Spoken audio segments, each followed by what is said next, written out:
segera bentuk koalisi untuk Pilpres.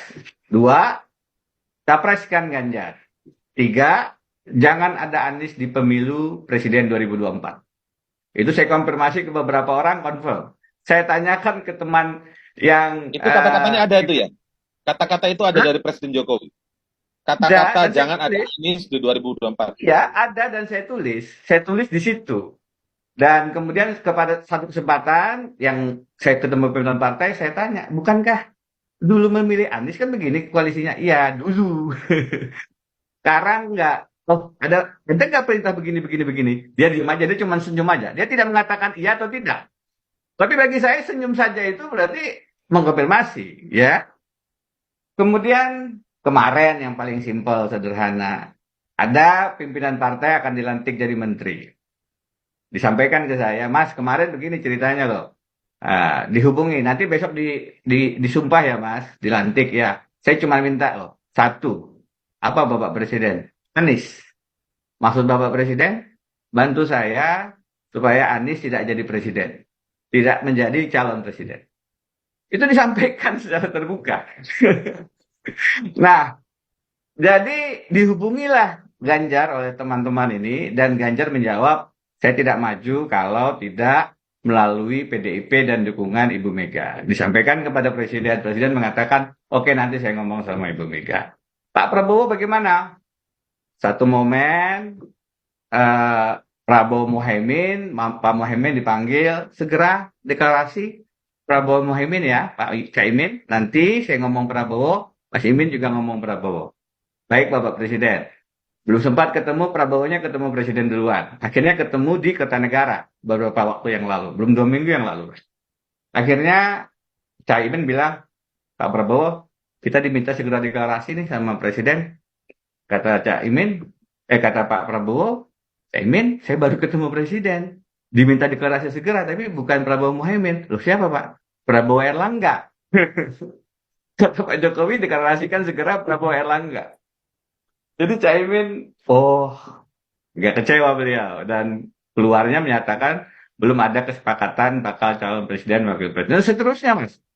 Kalau yang terkait dengan Muldoko yang terakhir, memang teman-teman di lingkaran Pak Jokowi mengatakan Pak Jokowi nggak setuju Den. Itu bukan perintah Jokowi. Saya bilang oke. Kalau begitu tegur dong. Ini kan ada peristiwa perampokan. Ada peristiwa perampokan dilakukan oleh anak buah. Pimpinan diam saja. Tidak melakukan apa-apa, ya nggak boleh dong. Ya pimpinan harus bilang, hei, anak buah, itu perampokan. Jangan lakukan saya, nanti kena imbasnya nih. Hentikan dong.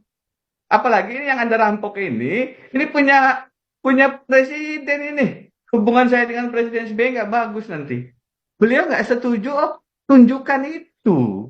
Yang dilakukan ini perampokan partai. Bukan hal-hal simpel. Bukan hal sederhana. Nah, diamnya Pak Jokowi itu harus dimaknai beliau memberikan blessing, apalagi maknanya kalau bukan itu. Ini semua rangkaian yang sudah terlihat secara kasat mata sebenarnya. Sudah Ya, ya. kelihatan gitu. Ini semua nanti kalaupun Anies tidak bisa dicegah maju, akan ada suara Islam dipecah. Jadi kalau Anies maju, suara Islam yang dulunya di Pilgub Jakarta itu mengarah ke Anies Sandi, atau di Pilpres 2019 mengarah ke Prabowo Sandi, di 2024 diarahkan untuk pecah, akan ada di Ganjar Anies, Ganjar Sandi, karena Sandi bisa mengambil suara hijaunya, akan ada di Prabowo Erlangga, Prabowo yang ambil, sisanya masih akan ada di Anies. Suaranya akan dipecah 3. Oke.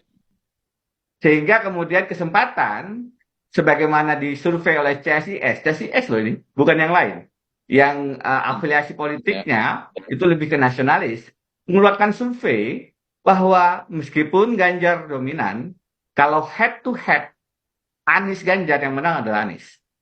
Bahkan kalau head to head Anies Prabowo, kata CSIS surveinya, yang menang adalah Anies. Membaca survei itu, Jokowi merasa perlu mengambil langkah-langkah untuk memecah suara yang ada di Anies dengan Oh, mendudukan Sandi di Ganjar, atau Prabowo dengan Erlangga.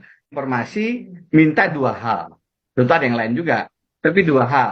Satu, IKN dilanjutkan. Dua, tidak ada masalah hukum bagi dia dan keluarganya. Nah, Ya. dua yang ada ini sudah nyaman bagi Pak Jokowi. Bagi dia, ya kalau bisa Ganjar. Tapi kalau tidak bisa Prabowo. Anies bagaimana? Sebaiknya nggak ada. Kalau Anies ada, faktor dia bisa menang itu membahayakan. Jadi tidak kemudian Anies diberi kesempatan maju, tidak. Balik logikanya. Logikanya kalau bisa Anies nggak maju. Nah kalau dia maju, apa yang disurvei CSIS-kan itu bisa terjadi. Dan itu bukan tidak mungkin.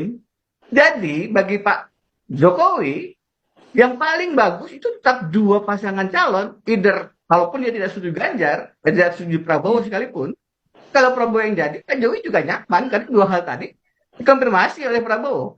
Anies tidak mengkonfirmasi itu. Jadi bagi Pak Jokowi, daripada ada risiko Anies sekarang yang suara naik itu tiba-tiba seperti Pilgub Jakarta, ini Pilgub Jakarta ini bagi Pak Jokowi trauma. Pilgub Jakarta di mana Anies nomor 3 masuk final nomor 1. Ketimbang terjadi lagi sebagaimana Jakarta, lebih Mas baik Indra. Anies tidak. Jadi Bagi Pak Jokowi Kayaknya lebih aman. analisa Jokowi Prof itu lebih aman, Anies tidak ada. menyimpang deh. Kalau